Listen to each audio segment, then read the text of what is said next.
यशस्वी जीवनाचा मूलमंत्र म्हणजे उत्तम आरोग्य. आणि उत्तम आरोग्य राखण्यासाठी व्यायाम त्यासोबतच डाएट ही तितकाच महत्वाचा असतो.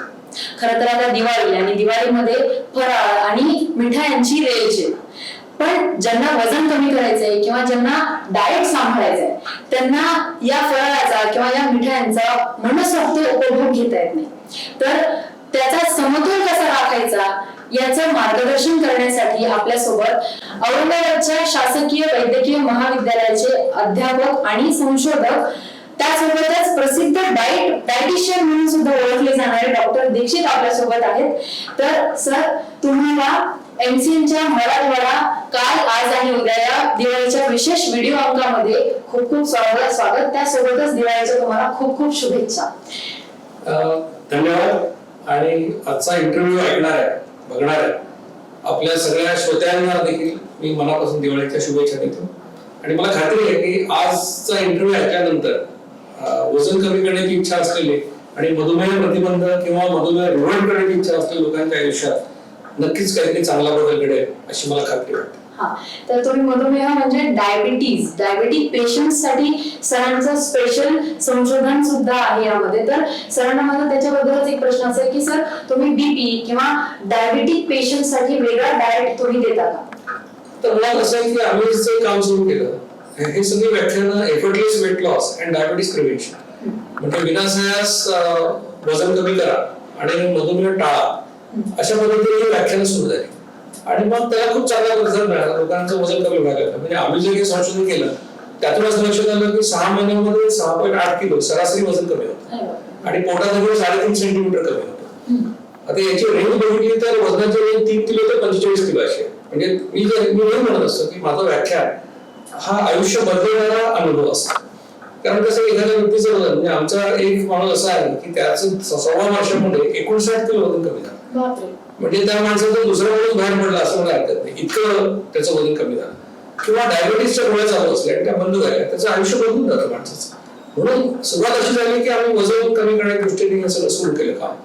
हळूहळू असं लक्षात आलं की जे लोक डायबिटीस त्यांना आहे किंवा मधुमेहपूर्व अवस्था आहे अशा लोकांनी हे केल्यानंतर त्यांचे शुगर लेवल कमी व्हायला लागल्या.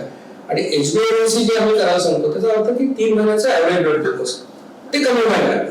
आणि मग लोकांनी मला माझं सांगायला सुरुवात केली की सर, आमचं शुगर कमी व्हायला लागली. तेव्हा मला लक्षात आलं की याचा परिणाम हा जो आहे, म्हणजे थेरॉटिकली बघितलं तर इन्शुलिन लेवल कमी झाल्यामुळे 4 गोष्टी घडतात. त्याच्यामध्ये वजन कमी होणे, पोट कमी होणे, HbA1c म्हणजे ऍव्हरेज ब्लड शुगर कमी होणे 3 महिन्यातले, आणि इन्शुलिन लेवल कमी होणे, या 4 गोष्टी सायंटिफिकली तशा सिद्ध झालेल्या आहेत.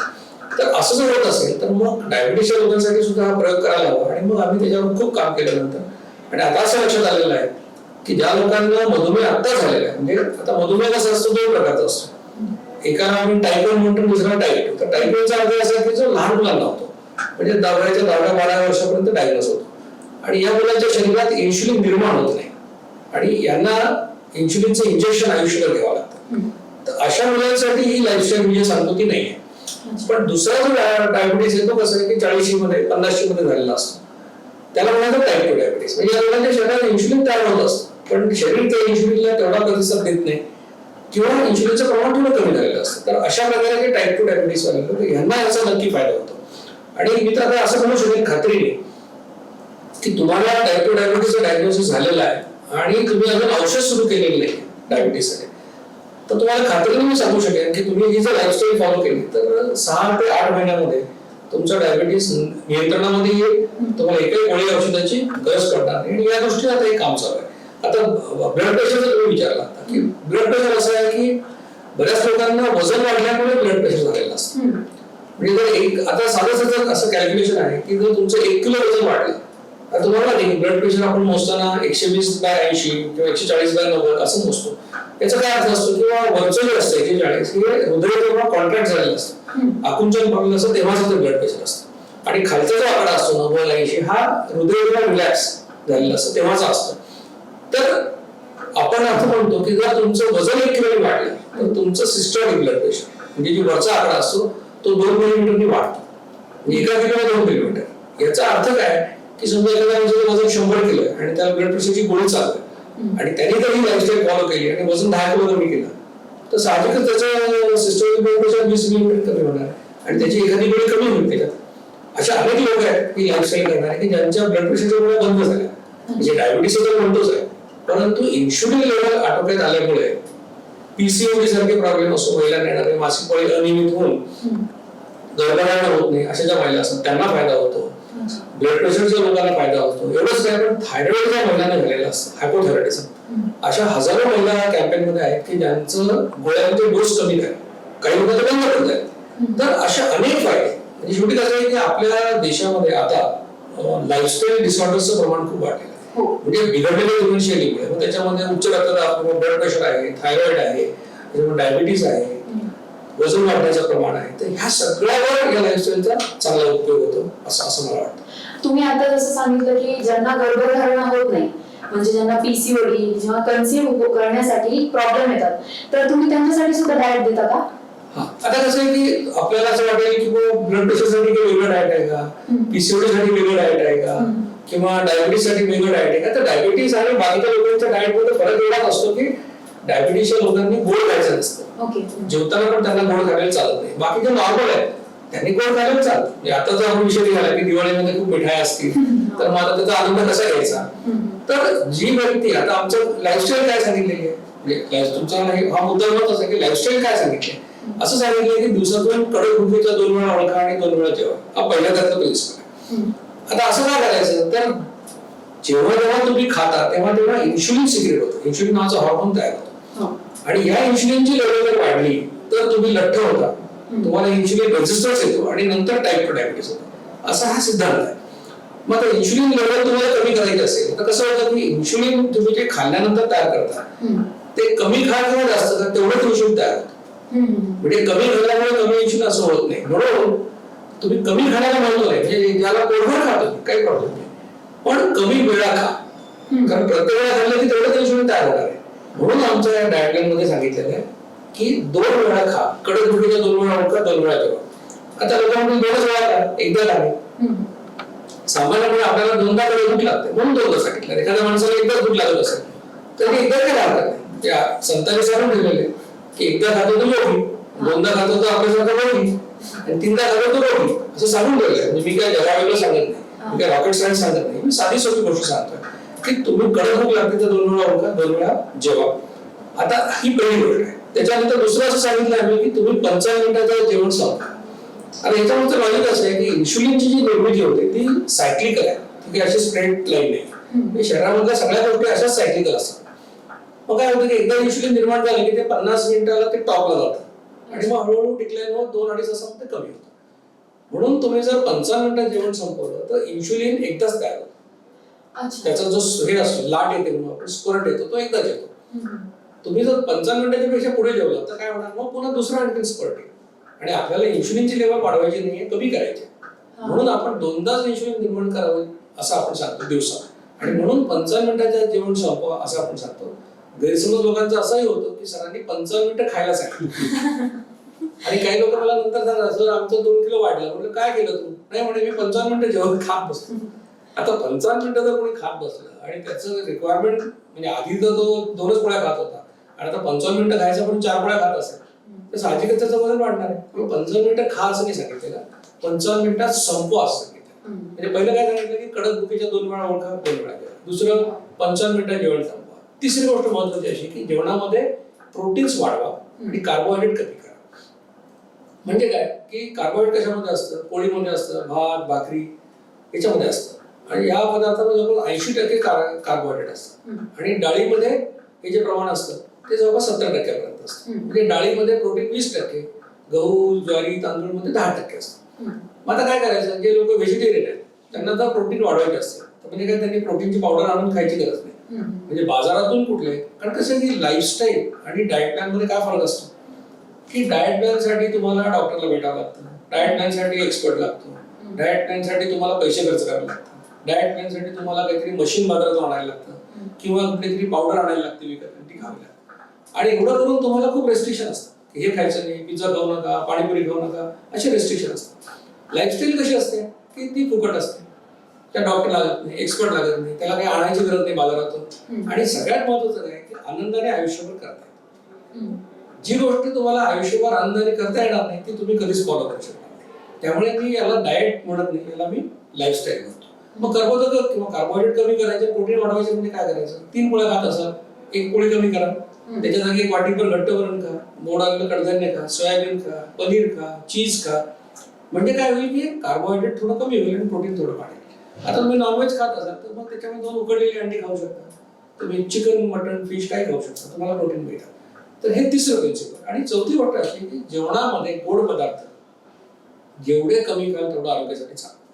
म्हणजे हा सल्ला सगळ्यांसाठीच आहे. म्हणजे आपल्याकडे अशी म्हण आहे मराठीमध्ये की साखरेचं खाणार त्याला देव देणार, तर त्याला डायबिटीस देणार हे लक्षात ठेवा. म्हणजे साखर, गूळ, मध, शुगर फ्री हे सगळे पदार्थ आरोग्यासाठी अपायकारक आहेत. या पदार्थांची शरीराला कुठलीही आवश्यकता नाही. पण मग तुम्हाला डायबिटीस नसेल समजा, तर डायबिटीस नसला तर काही तुम्हाला प्रॉब्लेम नाही, तुम्ही गोड खाऊ शकता. पण तुम्ही काय करा की कमी खा, कारण गोडाचं व्यसन लागतं. म्हणजे गोडगाशी लोक असतात किंवा काही असे 50, 55, 60चे लोक असतात आणि बायको सांगते की यांना रोज गोड खायला लागतं आणि काही नसलं तर गोडाचा खडा खातात. तर असे जे लोक आहेत हे शुगर ऍडिक्ट लोक आहेत. तर हे व्यसन जे असतं साखरेचा तुम्हाला डायरेक्टली काहीच फायदा नसतो आणि साखर तुम्ही खाल्ल्यामुळे नुकसान खूप होतं. तर जेवढं कमी करा गोड पदार्थांचं प्रमाण तेवढं चांगलं. आणि त्याच्यातलं बंद केलं तर फारच छान, पण कमी जेवढं करता येईल तेवढं करा. तुम्हाला डायबिटीस नाही तर तुम्ही खाऊ शकता, काही प्रॉब्लेम. आणि डायबिटीसच्या लोकांनी मात्र बिलकुल गोड खाऊ नका. लोकांना वाटतं की साखर नाही खाल्ली तर लोकांना वाटतं की गुळ खाल्लं चालतो. गुळ नाही म्हटलं तर लोकांना वाटतं ऑर्गॅनिक गुळ चालतो. ते नाही म्हटलं तर लोकांना मध खावं असं वाटतं. ते नाही म्हटलं तर शुगर फ्री खातात. तर हे सगळं कुठलंही खाणं आरोग्यासाठी अपायकारक आहे. डायबिटीसच्या लोकांनी दूर राहायला पाहिजे. तर हे 4 गोष्टी सांगितल्या. याच्याबरोबर काय सांगितलं महत्वाचं की तुम्हाला एक्सरसाइज आवश्यक आहे. म्हणजे आपल्याकडे अनेक लोक वर्षानुवर्ष हातपाय काही हलवत नाहीत.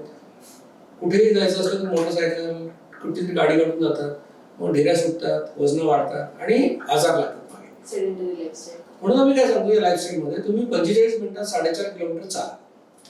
4.5 किलोमीटर 45 मिनिटात. आता तुम्हाला कसं आहे काही लोक गुडघे दुखत असतात, वजन जास्त असतं, त्यांना एवढं चालता येत नाही एवढ्या फास्ट. ठीक आहे, एवढं काही तुम्ही फास्ट चालू नका, तासभर चाला. म्हणजे सुरुवातीला काय करा तुम्ही की 4.5 किलोमीटर कव्हर होईल असं बघा. वेळ जास्त लागला तरी हरकत नाही. हळूहळू काय होईल, वजन कमी झालं तुमचं की मग तुमचं स्पीड वाढेल. मग तुमचं काय होईल की 45 मिनिटात 4.5 किलोमीटर व्हायला. ते झालं की तुम्ही काय करा, पळायला सुरुवात करा. शरीर हे असं तुमचं निसर्गाने दिलेलं एवढं अद्भुत यंत्र आहे की या अभियानामध्ये शेकडो हजारो लोक असे आहेत की जे ही लाईफस्टाईल सुरू करताना 1 किलोमीटर सुद्धा चालू शकत नव्हतं आणि ते आता हाफ मॅरेथॉन म्हणजे 21 किलोमीटर पळायला लागले. कारण तुम्ही स्वतःला चॅलेंज असं करत जाल किंवा मी आज समजा 100 मीटर पळालो आणि 100 मीटर चाललो, उद्या तुम्ही 200 मीटर पळणार आणि 100 मीटर चालणार असं होणार. तर तुम्ही या दृष्टीने पॉझिटिव्हली बघा आणि म्हणजे या दिवसातून 2 वेळा जेवा, 55 मिनिटं जेवण संपवा, कार्बोहायड्रेट कमी करा, प्रोटीन वाढवा, गोड कमी करा, डायबिटीस बंद करा आणि 4.5 किलोमीटर चाला. एवढं जर तुम्ही केलं तर तुमचं वजन 6 महिन्यात 6.5-7 किलो कमी होईल ऍव्हरेज. पोटाचा घेर कमी होईल. तुम्ही जर डायबेटिकच्या बॉर्डरला असाल तर तुमचं HbA1c कमी होईल आणि इन्शुलिन लेवल कमी होईल. आणि इन्शुलिन लेवल कमी झाली की शरीरामध्ये अनेक चांगल्या गोष्टी घडतील, ज्याच्या सगळ्या गोष्टी तर शास्त्रीय स्पष्टीकरण देणं शक्य नाही.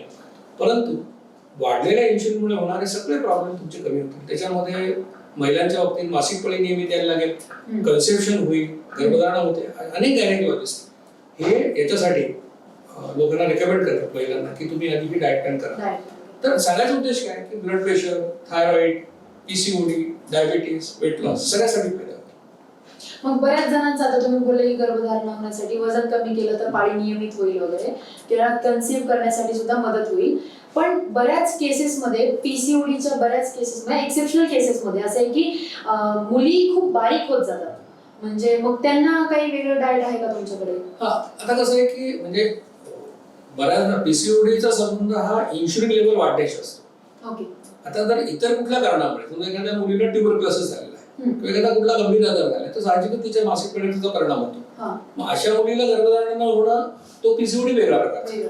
तर त्यावेळेला डाएट पेक्षा सुद्धा जो आजारामुळे ते झालेलं आहे तर आजाराचा उपचार करणं हे महत्वाचं आहे. पण ओव्हरऑल म्हणजे मेजॉरिटी मुली महिला ज्या असतात ज्यांना PCOD असतात त्या ओव्हरवेट असतात मेजॉरिटी, आणि त्यांना जे मी लाईफस्टाईल सांगतो त्याचा नक्की त्याच्यामध्ये फायदा होतो. मग डाएट फॉलो करताना असं म्हणतात की डेअरी प्रोडक्ट्स तुम्ही टाळायला हवे, म्हणजे दूध, दही, चीज, पनीर. पण तुम्ही सांगितलं की पनीर आणि चीज मध्ये प्रोटीन्स असतात, मग ह्यांच्यासाठी काय आहे? आता कसं आहे की जगामध्ये अनेक प्रकारचे लोक अनेक गोष्टी सांगतात.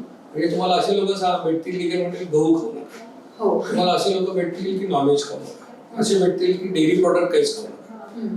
आता तुम्ही जर भारताचा इतिहास बघितला तर ती वेद काळापासून काय संपत्ती असायची लोकांकडे, तर गाई, दूध. मग लोक काय तेव्हा घेत होते, गाईचं दूध घेत होते. हो. आणि आपल्या घरांमध्ये वर्षानुवर्ष, म्हणजे तुम्ही जर आठवलं तर लहानपणी आई वडील काय तुम्हाला आग्रह करायचे, दूध प्या, एक ग्लास तरी दूध प्या. अजून अशा अनेक लोक आहेत, कोट्यवधी लोक आहेत की जे रोज एक ग्लास दूध पितात. अशा देशामध्ये जर कोणी सांगायला गेलं की दूध पिऊ नका, तर ते सक्सेसफुलच होणार नाही. आणि मुळामध्ये कसं आहे की दुधाचा दुष्परिणाम ज्यांना होतो, ज्यांना दूध पचत नाही असे लोक असतात, लॅक्टोज इंटॉलरन्स त्याला म्हणतात. तर अशा लोकांनी दूध घेतलं तर ते घेऊ शकणार, दूध घेतलं की त्यांना जुलाब होतात, ते आपोआपच दूध घेत नाही. पण आता तुम्ही जर पाहिलं सातारा आणि कोल्हापूरकडचे मल्ल जे 5-5 लिटर दूध पितात, ते काय आजारी आहेत का? नाही. म्हणजे सरसकट सगळ्यांना नियम कुठला लावायची आवश्यकता नाही डेअरी प्रॉडक्टच्या बाबतीत. ज्याला लॅक्टोज इंटॉलरन्स आहे, ज्याला ते पचत नाही, त्यांनी ते खाऊ नये. बाकीच्या लोकांनी सरसकट सगळ्यांना काही करायची आवश्यकता नाही. गव्हाचं तसंच आहे की गव्हामुळे हजारापैकी एखाद्या व्यक्तीला त्याला लूज मोशन्स व्हायला लागतात, तर अशा व्यक्तीने खाऊ नये ना. पण आयुष्यभर तुम्ही गहू खाल्लाय, गव्हाची पोळी खाल्ली, तुम्हाला लाईफस्टाईल किंवा डाएट प्लॅन म्हणून मी सांगितलं गहू बंद करा, तर तुम्ही माझं किती दिवस ऐकणार? 1 महिना ऐकणार, दुसऱ्या दिवशी पण खाणार असतो. म्हणून काय की तुम्ही आयुष्यभर जे करू शकता तेच करा, असं ह्या लाईफस्टाईल मध्ये महत्वाचं प्रिन्सिपल आहे. की जगावेगळं ते करायला जाऊ नका. काही लोक म्हणतात मी आता काय हेच खाणार नाही, मी साखरच बंद करून टाकतो, मी तर बंद करणे हा जो प्रकार असतो तो तितक्याच जोरात रिबाउंड होतो. क्रेविंग खूप होतं की अरे मी आम्हाला तर पोळी खावीशी वाटते, किंवा मला आता दूध प्यावं असं वाटतं. तर म्हणून या डाएटमध्ये आम्ही काय सांगतो की जे आधी तुम्ही खात होता ते सगळं तुम्ही आजही खाऊ शकता, फक्त 2 जेवणात डिवाइड करून खा. म्हणजे पाणीपुरी खात होते, काही घरी घेऊन जा, तुमच्या जेवणाच्या वेळा तुम्ही खा. पिझ्झा खात होते, खा. पावभाजी खात होते, खा. केक खायचा आहे, खा. पण त्या 2 वेळात खा. एवढं केलं तुम्हाला पाहिजे. तेच विचारलं होतं की आपण जे फास्ट फूड किंवा जंक फूड म्हणतो, पिझ्झा, बर्गर, वडापाव किंवा जे पण फास्ट फूड आहे, वेफर्स, तर तुम्ही त्या 55 मिनिटाचं खाऊ शकतो का आपण? त्याच वेळेत तुम्ही खाऊ शकता. कारण काय ते रोज काय तुम्ही वेफर्स खाणार नाही, रोज काय तुम्ही पिझ्झा खाणार नाही, पण तुम्ही आठवड्यातून एकदा खात असाल, तसं चालू ठेवा, काही प्रॉब्लेम नाही. म्हणजे ते काही चांगलं असं म्हणत नाही, पण माझं म्हणणं असं की तुम्हाला ते खायचं असेल की समजा 4 मित्र जमले आणि त्यांना पाणीपुरी खायची, तर ते काही डॉक्टर डिसिजनचं ऐकणार नाही, त्या खाऊ द्या ना, 55 मिनिटात खा, काय अडचण नाही. एखाद्याला खाणार असेल तर काय प्रॉब्लेम, रोज कोणी खात नाही. मग असं म्हणतात की तुम्ही ब्रेकफास्ट करायला हवा, त्यासोबत लंच आणि डिनर, मग हे 3 टाइम जेवणाचं नकोय का, फक्त 2च टाइम तुम्ही जेवायला हवं? आता हा एक मोठा एक प्रकारचा गैरसमज पसरवण्यात आलेला आहे.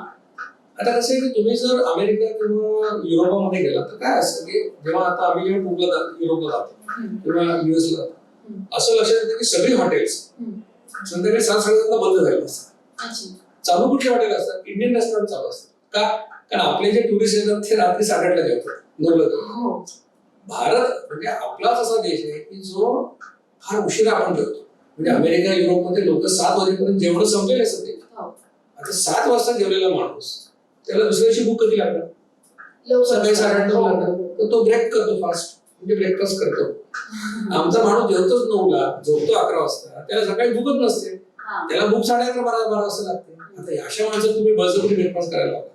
आता मुद्दा कसा आहे की ब्रेकफास्ट आवश्यक आहे की नाही याची खोलात आपण जायची गरज नाही. नियम काय आहे की समजा तुमचा अनुभव काय असायचा की तुम्हाला भूक नसताना तुम्ही खाल्लं तर तुम्हाला अपचन होतं, अन्न पचत नाही, आणि भूक असून खाल्लं नाही तर ऍसिडिटी होते. इतकं साधं सोपं आहे.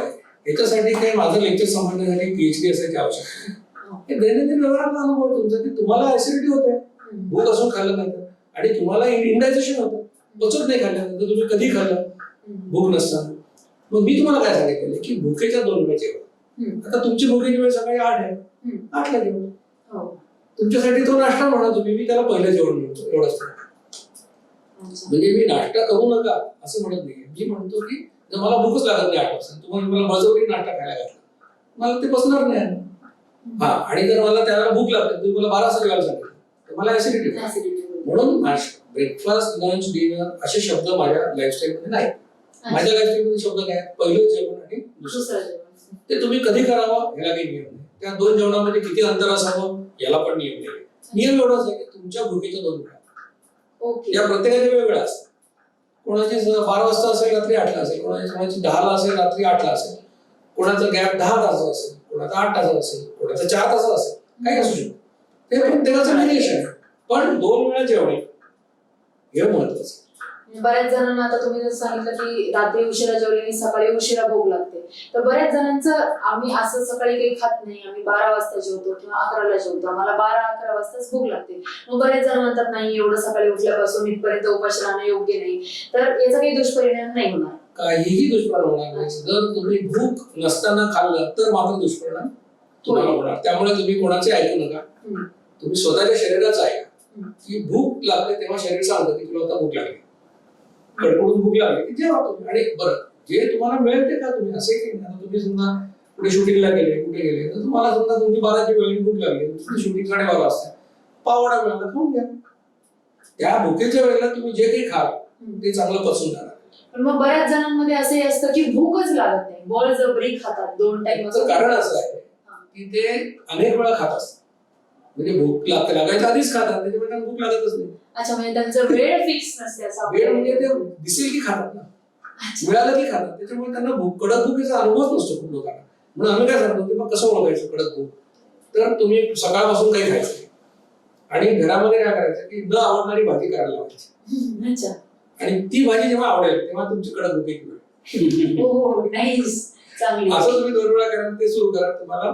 आणि हे करायला 7-8 दिवसामध्ये तुमच्या वेळा तुम्हाला लक्षात येतात.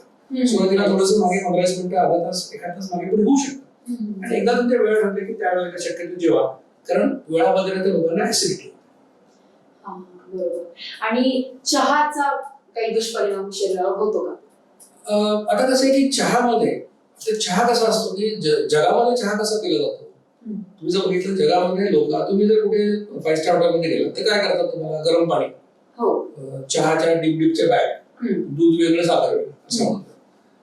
चहामध्ये दूध टाकणे, साखर टाकणे हा प्रकार फक्त भारत, बांगलादेश आणि पाकिस्तान 3 देश करतात. अच्छा. जगामध्ये कुठे तुम्ही गेलात तर लोक पाणी गरम असतं आणि त्याच्यामध्ये डिपच्या पुड्या बुडवतात आणि तो चहा पितात. म्हणजे ब्लॅक टी. आणि आपल्याकडे चहा शिजवून पिण्याची पद्धत आहे. म्हणजे शिजवतो कसं आपण, आधी चहाचं पाणी घ्यायचं, त्याच्यामध्ये पत्ती टाकायची, ती खळा उकळायची, त्याच्यात साखर टाकायची, त्याच्यात दूध टाकायचं, मग ते उकळायचं. तुम्ही हॉटेलमध्ये चहा पित असाल तर ते भांड सकाळपासून दुपारपर्यंत उकळत असतं, तितकी त्याची टेस्ट वाढते लोकांसाठी. तर सांगायचं उद्देश काय की अशा प्रकारे मग काय होतं की त्या चहामधले जे काही बेनिफिशियल पदार्थ असतात की चहामुळे काय होतं की थोडासा उत्साह वाढतो, त्याच्यामध्ये जे टॅनिन असतं, कॅफेन असतं थोडंफार, त्याचा फायदा होतो. ते नुसतं तुम्ही जर असं ब्लॅक टी पिलं तर म्हणजे फायदा होतो, पण ते तुम्ही जेव्हा दूध टाकता, साखर टाकता, ते सगळे त्याचे बेनिफिट निघून जातात. बरं, चहा पिल्यामुळे आयर्न ऍब्सॉर्प्शनचा परिणाम होतो. ज्या लोकांना ऑलरेडी एनेमिया आहे, हिमोग्लोबिन कमी आहे, त्यांनी जर जेवणाच्या वेळेला, जेवणाच्या बरोबर किंवा आधीमध्ये चहा पिला, त्यांचं आयर्न ऍब्सॉर्प्शन कमी होतं. अच्छा. म्हणून अदरवाईज नुसता चहा तुम्ही ब्लॅक टी पिला दिवसातून 2-3 वेळा, त्याचा काही दुष्परिणाम व्हायचं कारण नाही, त्याचा फायदाच होईल, उत्साह वगैरे वाढेल. पण अदरवाईज तुम्ही जर त्याच्यामध्ये दूध टाकून, साखर टाकून, खळा उकळून तुम्ही पिला तर ते चहाचा बेनिफिट काही होणार. तुम्ही आता अॅनिमिया बोललात, तर अॅनिमिया आता स्पेशली मुलींमध्ये पीसीओडी असो किंवा कुठलाही एकंदरीत जर प्रकार घेऊ, आरोग्याविषयी जर बोललं तर अॅनिमियाचे पेशंट्स खूप बघायला मिळतात. माझ्या वयाच्या मुलींमध्ये खूप, म्हणजे 7 किंवा 8च्या वर एचबी लेवल कधीच जात नाही, तर त्याच्यासाठी वेगळं डाएट काय आहे, तुम्ही काय प्रिफर कराल? आता कसं आहे की आधी तुझ्या वयाच्या मुलींमध्ये, म्हणजे काय या वयामध्ये लोकांना, मुलींना असं वाटत असतं की, आणि काय झाले की सध्या सोशल मीडियाच्या किंवा फिल्म्स आणि याच्यातून जे काही इमेज तयार झाले, तुम्ही जर बघितलं की या वयातली मुलं, म्हणजे हिरोज जे सगळे तुम्हाला दिसतात, ते सगळे कसे दिसत आहेत की त्यांनी मसल डेव्हलप केलेले आहेत, बायसेप्स, ट्रायसेप्स आहे. तर ह्याच्यातून एक वेगळं मेसेज लोकांना जातोय किंवा म्हणजे कसं पाहिजे किंवा त्यांनी ते बॉडी बिल्डर असायला पाहिजे, त्यांनी प्रोटीन पावडर खायला पाहिजे, त्यांनी त्याच्या प्रकारे. आणि मुलींचं काय झालेलं आहे की त्यांची फिगर अशी असायला पाहिजे की त्या अमुक याच्यामध्ये स्लिम ट्रिम असायला. याचा परिणाम असा झालाय की वजन वाढेल या भीतीने अनेक मुली कमी खातात. एक ब्राझीलची मॉडेल रॅम्पवर गेली चालताना, कारण ती खातच नव्हती. तर एक गोष्ट लक्षात ठेवायला पाहिजे की सौंदर्य म्हणजे काय. तर सौंदर्य हे फक्त चेहरा रंग ह्याच्यात नाहीये. सुदृढपणामध्ये सौंदर्य. म्हणजे तुम्ही निरोगी असणं, तुम्हाला सगळ्या गोष्टी करता येणं, फिजिकली फिट असणं, ह्याला सौंदर्य म्हणायला पाहिजे. रंगावर किंवा तुम्ही कशा दिसतात, कसा मेकअप केलाय याला काही महत्व नाही. तुम्ही आतून सुंदर म्हणजे कसं आतून सुदृढ असणं, फिजिकली फिट असणं महत्वाचं. त्यामुळे अॅनिमियामध्ये ज्या मुलींना आहे तर पहिली गोष्ट म्हणजे काय, का होतं अॅनिमिया. तर आयर्न डेफिशियंट फूड म्हणजे त्याच्यामध्ये लोहाचं प्रमाण जास्त. हे कशात असतं तर ते हिरव्या पालेभाज्यांमध्ये असतं. नुसतं आयर्न घेऊन चालत नाही, त्याच्यावर प्रोटीन्स घ्यावं लागतं, व्हिटॅमिन सी घ्यावं लागतं. तर असे पदार्थ जर आपण खाल्ले जेवणामध्ये व्यवस्थित आणि पोटभर जेवण केलं 2 वेळा तर, आणि जर कोणाला अॅनिमिया अगदी सिव्हिअर असेल तर मग त्याने सुरुवातीला उपचार करून घ्यावे. म्हणजे आता आयर्न साठी तुम्हाला बरेचसे औषधं अवेलेबल आहेत. म्हणजे आयर्नचे टॉनिक्स एवढे अवेलेबल आहेत की आयर्न फॉलिक ऍसिडच्या गोळ्या मिळतात. म्हणजे गव्हर्नमेंटच्या सगळ्याच योजनांमध्ये म्हणजे 14 ते 19 वर्षातल्या मुली असो किंवा गरोदर महिला असो या सगळ्यांसाठी फुकट गोळ्या वाटण्याची सोय. तर हे जर तुम्ही काही हे सगळं घ्यायला घेतलं आणि प्रोटीन्स वाढवले, व्हिटॅमिन सी चे डोस घेतले तर मला वाटतं बऱ्यापैकी अॅनिमियाचा प्रॉब्लेम सॉल्व्ह होऊ शकतो.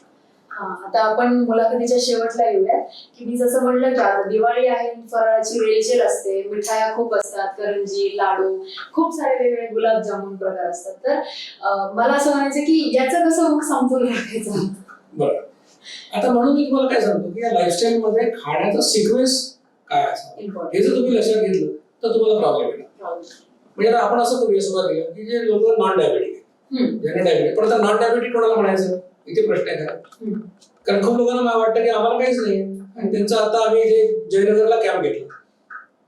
जयनगरला आमचं डायबिटीस काउन्सिलिंग सेंटर आहे. तर त्या काउन्सिलिंग सेंटरमध्ये आम्ही काय केलं की आम्ही लोकांना म्हटलं की आम्ही 100 लोकांचं फुकट एचबीएलसी करून देऊ. तर एचबीएलसी काय करायचं 3 महिन्याचं ऍव्हरेज ब्लड ग्लुकोज ते 5.6 पर्यंत नॉर्मल असतं. 5.7 ते 6.4 ला म्हणतात प्री डायबिटीस, ते मधुमेह पूर्व अवस्था. आणि 6.5 किंवा वर गेलं त्याला डायबिटीस म्हणतात. आता तिथे आलेल्या लोकांपैकी जे काही आम्हाला डायबिटीस सापडले त्यांना माहितच नव्हतं आपण डायबिटीस. कारण ते डायबिटीससाठी काय करायचे, ब्लड शुगर करायचे. आणि आपला समाज असा आहे की त्याला उद्या तुला सांगितलं ब्लड शुगर कर, तू आज काय करणार, कमी खाणार, गोड खाणार नाही.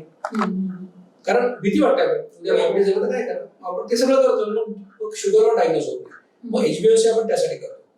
मग केल्यानंतर म्हणजे तुम्हाला डायबिटीस आहे की नाही, कारण दिवाळीचे खाद्यपदार्थ कसे खायचे, किती खायचे हे ठरवायचं असेल तर आधी तुम्ही HbA1c नावाची तपासणी करून घ्या. ती केल्यानंतर जर तुमचं HbA1c 5.6 च्या खाली असेल तर तुम्ही नॉर्मल.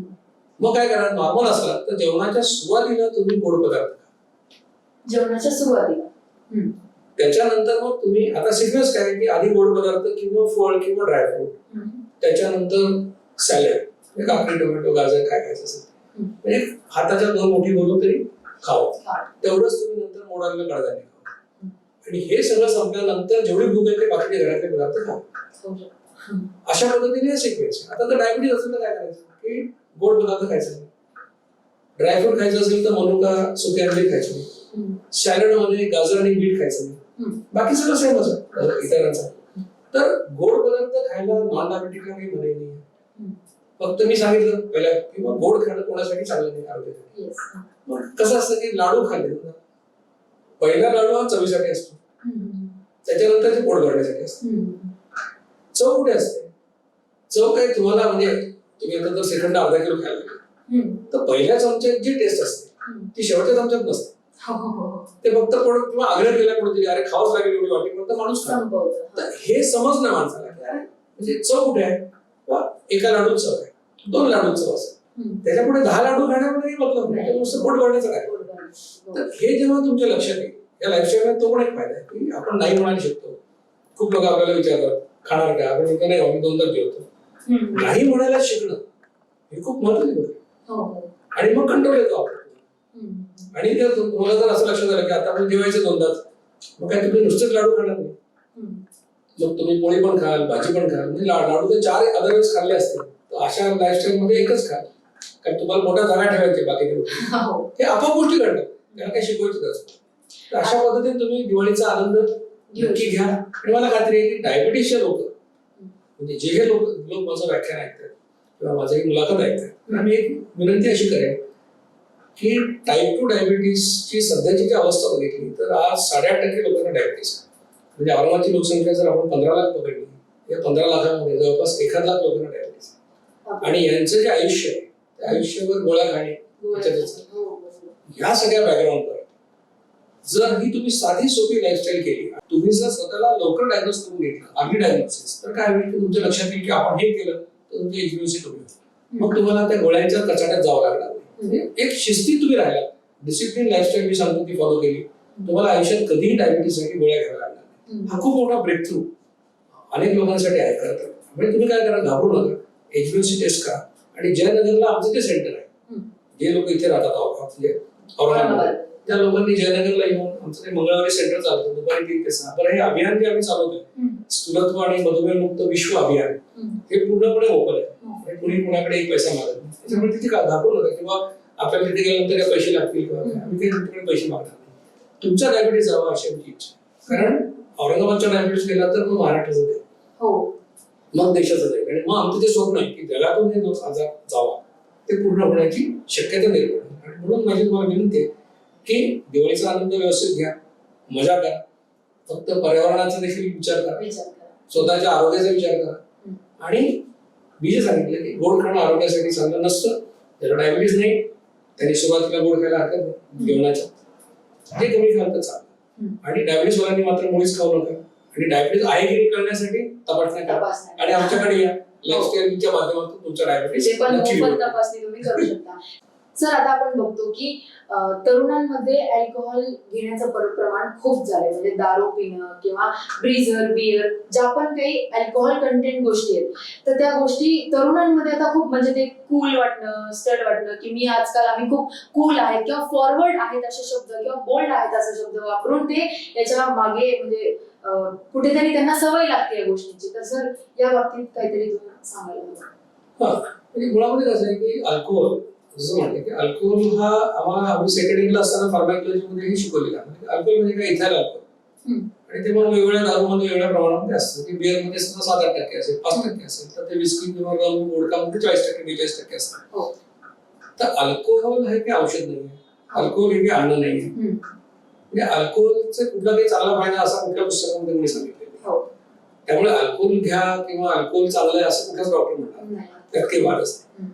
पण आता मुद्दा असा आहे की अल्कोहोल लोक घेतात, ही वस्तुस्थिती नाकाराचं कारण आहे. म्हणजे एकीकडे आदर्शवाद आहे घेऊन ये, दुसरीकडे आहे की म्हणजे जर पाहायला गेला तर दारू दुकानं तुम्हाला गल्लोगल्ली दिसते, लोक घेतात. बरं, दारू पिण्याचे परवाने मिळतात, दारू विकण्याचे परवाने मिळतात, परमिट रूम असतात. म्हणजे एका प्रकारे लिगलाइज पण अनेक गोष्टी आहेत. कायद्याच्या दृष्टीने तुम्ही या गोष्टी करू शकता. आता मुद्दा कुठे राहतो की शेक्सपियरने अल्कोहोल बद्दल फार चांगलं वाक्य सांगून ठेवलं. शेक्सपियर असं म्हणतो की it stimulates the desire but takes away the performance. म्हणजे इच्छा निर्माण होतात पण माणूस करू काही शकत नाही. त्याच्यामुळे तरुण लोकांना मला सांगणं आहे किंवा त्याच्यासाठी तुम्ही काही करत असाल त्याला काही अर्थ नाही. आणि ही इमेज किंवा दारू पिणं म्हणजे काहीतरी तुम्ही फार कूल आहात, फार याच्याबद्दल आणखी एक चांगली गोष्ट मला आठवत आहे की त्या गोष्टी जसं सांगितलं की दारू तयार करताना सैतानांनी काय केलं की त्यांनी पोपटाचं रक्त, डुकराचं रक्त आणि वाघाचं रक्त एकत्र केलं आणि त्या मिश्रणातून दारू तयार केला. हे कसं हवं तर ते म्हणाले की दारू पिणारा माणूस हा सुरुवातीला पोपटासारखं गोड बोलायला, त्याच्यानंतर मग वाघासारखं डरकळा मारायला आणि कालांतराने डुकरासारखं गटारात रोडायला. त्याच्यामुळे हे काय कूल आहे तुम्ही बघा. बरोबर, तरुणांनी लक्षात घातलं कूल काय तुम्हाला वाटतं ते तुम्ही सगळे लोक तुम्ही मॅच्युअर असता तुम्हाला समजतं काय काय परिणाम होतात मेडिकली बघा. आणि मग जर एखाद्याने ठरवलं असेल की आपल्या आयुष्याची नासाडी करायची, हे फ्रीडम आपल्या देशात आहे. धन्यवाद सर. तर मला खात्री आहे की जेवढे पण प्रेक्षक आता ही मुलाखत बघत असतील त्यांना नक्कीच फायदा झाला असेल किंवा त्यांच्या मनामध्ये डाएट बद्दल जे काही मिसअंडरस्टँडिंग असतील त्या नक्कीच दूर करायला ही मुलाखत मदत करेल. सर, पुन्हा एकदा तुमचं खूप खूप धन्यवाद आणि त्यासोबत दिवाळीच्या तुम्हाला आणि प्रेक्षकांना सुद्धा खूप खूप शुभेच्छा. तुमचे पण धन्यवाद.